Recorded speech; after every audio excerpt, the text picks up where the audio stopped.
در شهر و نویاهای ولایت سوخت آزمون فروغ صبح دانایی برگزار گردیده ایستاده است. آزمون از روی 4 دور در شهر و نویاها و ولایت جمهوری برگزار گردیده داوطلبان از روی خواندن نظم و نثر بدیعی معین میشوند. از مؤسسه ما بسیار خوانندگان در اینجا اشتراک کرده ایستادند. همه‌شان کتاب دوست میباشند، میخواهند که معنویات خود را به این واسطه بلند نمایند و در آزمون غالب آیند و سزاوار جایهای نمایان گردند. وابسته با برگزاری آزمون در شهر خوجند از جانب اعضای حکمان کتابخانه مرکزی و کارمندان ریاست معارف اشتراکچیان آزمون بهاگذاری کرده میشوند. در شعبه معارف با متصدیان همین ساحه با راهبران مؤسسات تعلیمی با کتابداران مؤسسات تعلیمی کارهای فرماندهی بردیم.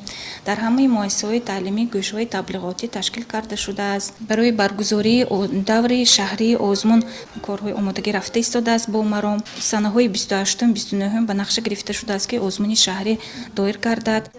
همزمان از روی طلبات نظامنامه اشتراکچیان آزمون از کتابخانه‌های مؤسسه‌های تعلیمی با موادهای ضروری تامین می‌شوند و سعی و کوشش می‌کنند که در دورهای گوناگون برای گرفتن جایهای نمایان سزاوار دانسته شوند.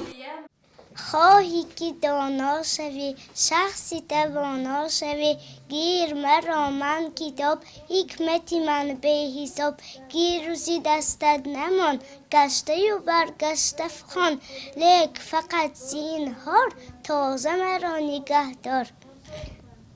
انیسی کنج تنهایی کتاب است فروغ صبح دانایی کتاب است. با دستگیری مقامات اجرایی حکومت دولتی شهر خوجند در مؤسسه تحصیلات میانی عمومی رقم 5 کتابخانه الکترونی تأسیس داده شده است. این کار خوانندگان را آسان می‌گرداند و خدمت رسانی به مشتریان بهتر می‌شود.